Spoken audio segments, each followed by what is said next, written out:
আমি ডাকসুর ভিপি হিসাবে আপনাদেরকে আমি পরিচয় দিতে চাই না। ঢাকা বিশ্ববিদ্যালয়ের শিক্ষার্থীদের কাছে আমি ডাকসুর ভিপি হিসাবে পরিচয় দিতে চাই না। আমি একজন আমার বোনের একজন ভাই হিসাবে আমাকে পরিচয় দিতে চাই। ডাকসু নির্বাচনে জয় অথবা পরাজয়ের কিছু নেই।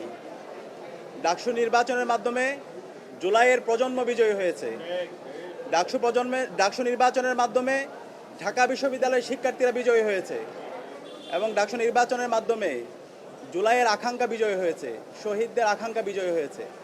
সে কারণে আমরা শুরুতেই শ্রদ্ধার সাথে স্মরণ করছি জুলাই বিপ্লবের সকল শহীদদের, যাদের মাধ্যমে আজকে আমরা ফ্যাসিবাদ মুক্ত বাংলাদেশ পেয়েছি এবং আজকে আমরা প্রতিটি ক্যাম্পাসে ক্যাম্পাসে গণতান্ত্রিক পরিবেশ পেয়েছি।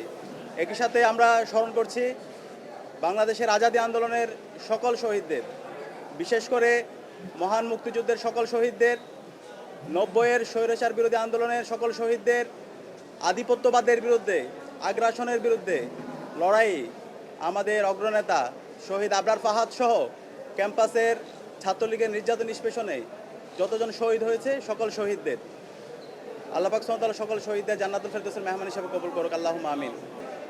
আমরা দৃঢ়কণ্ঠে বলতে চাই, ডাকসু নির্বাচনে ঢাকা বিশ্ববিদ্যালয়ের শিক্ষার্থীরা সাদিক কায়েম, এস এম ফরহাদ, মহিউদ্দিন খান সহ ঐক্যবদ্ধ শিক্ষার্থী জোটের আমাদের প্যানেলের উপর যে আমানত রেখেছে, আমরা সেই আমানতের যথাযথ হক আদায় করবো ইনশাআল্লাহ।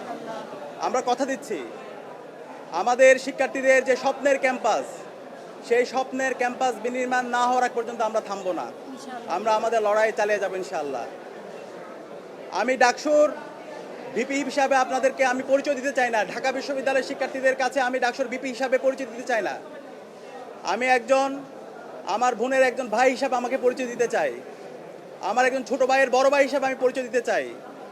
আমার একজন বড় ভাইয়ের স্নেহের ছোট ভাই হিসাবে পরিচয় দিতে চাই। আমার বন্ধুর একজন বন্ধু হিসেবে পরিচয় দিতে চাই। আমার শিক্ষকের একজন ছাত্র হিসাবে আমি আমাকে পরিচয় দিতে চাই। আমি কথা দিচ্ছি, সাদিক কায়েমকে আপনারা যেভাবে দেখেছেন, ডাকসুর ভিপি হওয়ার পরে তার কোনো পরিবর্তন হবে না ইনশাআল্লাহ। শিক্ষার্থীদের যে কোনো সমস্যা, ব্যক্তিগত সমস্যা, পারিবারিক সমস্যা, ক্যাম্পাসের বাইরে যে কোনো সমস্যায় তার পরিবার যেভাবে পাশে থাকে, আমরা ইনশাআল্লাহ কথা দিচ্ছি ঢাকা বিশ্ববিদ্যালয়ের প্রতি শিক্ষার্থীর পাশে আমরা আমাদের সবটুকু দিয়ে পাশে থাকবো ইনশাআল্লাহ। আমাদের এই ক্যাম্পাসকে সবার জন্য একটা নিরাপদ ক্যাম্পাস হিসাবে বিনির্মাণ করার আমরা প্রতিজ্ঞা করছি। একই সাথে আমাদের এই ঢাকা বিশ্ববিদ্যালয়ের যেই ধর্মের, যেই পথের, যে মতের, যে আদর্শের লোক না হোক না কেন, আমরা সবাই একসাথে কাজ করব।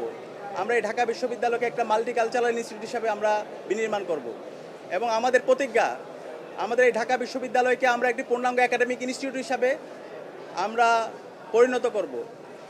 একজন বিশ্ববিদ্যালয় শিক্ষার্থী প্রথম বর্ষ থেকে তার চমৎকার একাডেমিক এনভায়রনমেন্ট এখানে পাবে, গবেষণার পরিবেশ থাকবে, তার আবাসন নিয়ে ভাবতে হবে না, তার খাদ্যের নিরাপত্তা থাকবে, স্বাস্থ্যের নিরাপত্তা থাকবে এবং আমাদের নারীদের জন্য একটা নিরাপদ ক্যাম্পাস হিসেবে আমরা গড়ে তুলব।